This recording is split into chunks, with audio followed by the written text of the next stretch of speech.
Si tu veux être riche et heureux le reste de ta vie, apprends simplement cette leçon. Apprends à travailler plus dur sur toi-même que sur ton travail. J'ai constaté dans mon expérience que les revenus ne dépassent guère le développement personnel. Parfois, les revenus font un bond grâce à la chance, mais à moins que tu ne grandisses pour les rattraper, ils reviennent généralement à ton niveau. La vie a de drôles de façons. Si quelqu'un te donne $1 million, tu as intérêt à devenir rapidement un millionnaire pour pouvoir garder cet argent, sinon il disparaîtra sûrement. Quelqu'un a dit un jour, si tu prenais tout l'argent du monde et que tu le divisais également entre tout le monde, il finirait bientôt par retourner dans les mêmes poches. Le succès est quelque chose que tu attires, pas quelque chose que tu poursuis. Au lieu d'aller après lui, travaille sur toi-même, sur ton développement personnel. Parce que le vrai bonheur ne se trouve pas dans ce que tu obtiens. Le bonheur se trouve dans ce que tu deviens. Maintenant, si tu es motivé et prêt à changer, laisse-moi te donner 3 étapes pour commencer ce changement de vie qui peut transformer ta vie, ta personnalité,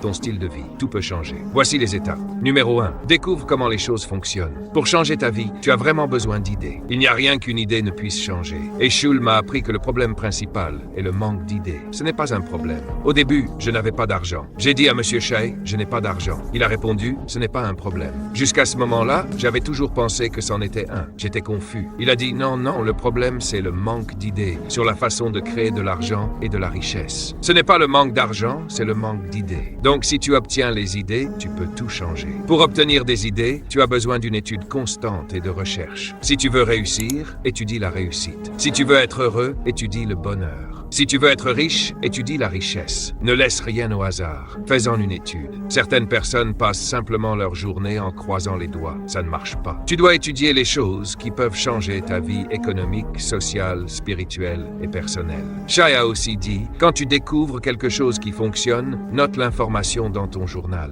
N'utilise pas ta tête comme un meuble de classement. Mets-la dans ton journal pour pouvoir faire la prochaine meilleure chose. Répétition, répétition, répétition. Relis-le. Et si tu le répètes, si tu le relis, un jour mystérieux, l'idée prend racine. Commence à grandir et se manifeste dans ton compte en banque, dans tes vêtements, dans ta personnalité et dans ton style de vie. Maintenant, si tu es curieux, laisse-moi te donner 3 façons de découvrir comment changer n'importe quoi, n'importe quelle direction de vie, n'importe quelle dimension. Voici 3 façons de découvrir comment changer n'importe quoi. La première est de lire. Toutes les personnes qui réussissent que je connais et avec qui je travaille dans le monde entier sont de bons lecteurs. La curiosité les pousse à lire. Ils veulent savoir. Ils lisent.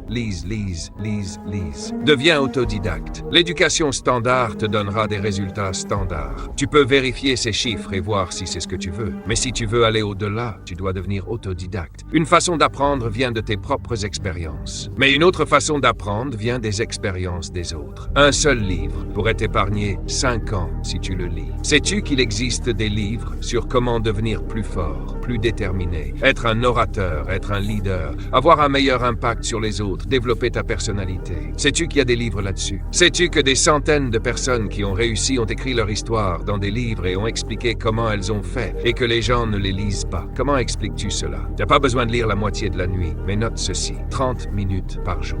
30 minutes par jour.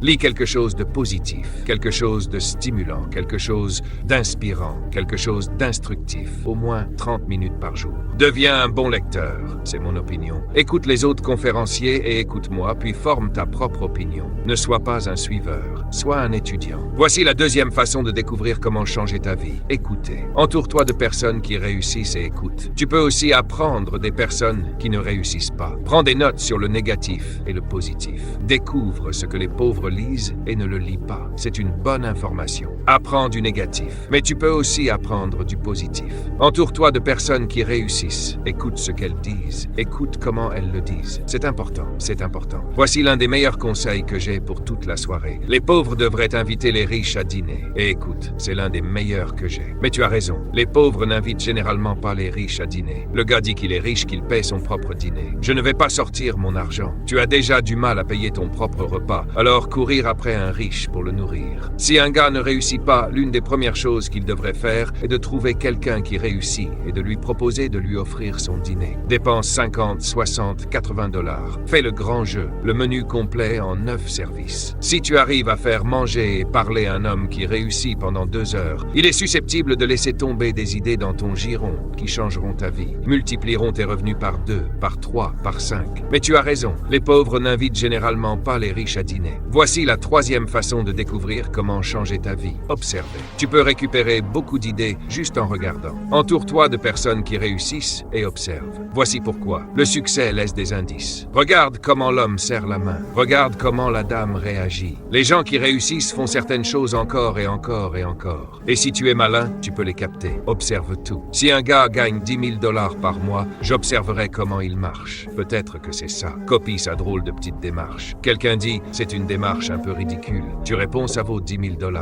Je n'ai pas encore l'argent, mais j'ai la démarche. Ça doit bien commencer quelque part. Ce que je te demande ce soir, c'est d'être inhabituel et d'être un bon observateur de ce qui se passe. Tu peux récupérer des idées qui peuvent changer ta vie dès demain. Deviens simplement un observateur plus attentif. Souviens-toi qu'il y a deux façons de voir. L'une s'appelle la vue, voir avec tes yeux. L'autre s'appelle la perspicacité, voir avec ton esprit. Si tu vois avec tes yeux, tu verras des choses. Si tu vois avec ton esprit, tu verras des réponses. Mets tes yeux et ton esprit au travail. Et le meilleur conseil pour développer la vue et la perspicacité est fais attention. Ne rate rien. Où que tu sois vraiment là. Excellent. Nous nous sommes un peu attardés sur le numéro 1, le développement personnel. Découvrir comment les choses fonctionnent. Mais c'est tellement important. Découvrir. Et je t'ai donné 3 façons de découvrir. Voici maintenant la deuxième étape du développement personnel. Numéro 1 était découvrir comment les choses fonctionnent. Voici le numéro 2, passe à l'action. S'il y a une chose qui doit t'exciter, c'est celle-là. Enthousiasme-toi pour ta capacité à te faire faire les choses nécessaires. Qu'est-ce que tu pourrais te faire faire à partir de demain qui changerait tout? On ne sait jamais. C'est excitant. N'importe quel jour donné, tu peux changer massivement la direction de ta vie. Voici la clé de la discipline. Commence par les petites disciplines. Enthousiasme-toi pour les petites disciplines et applique-les tout de suite parce qu'elles mèneront aux grandes. Tu ne peux pas gérer les grands défis de la vie si tu n'as pas pris en charge les petits. Fais une liste de toutes les choses que tu peux faire. Mets-toi tout de suite dessus. Discipline-toi pour celle-ci, à la fois pour les résultats, pour le muscle et pour l'entraînement, afin que lorsque la vie te présentera de grands défis, tu sois prêt, tu auras le muscle. Mais si tu ne gères pas les petits, tu ne pourras pas t'occuper des grands. Voici ce qu'il faut d'autre pour changer sa vie. L'automotivation continue.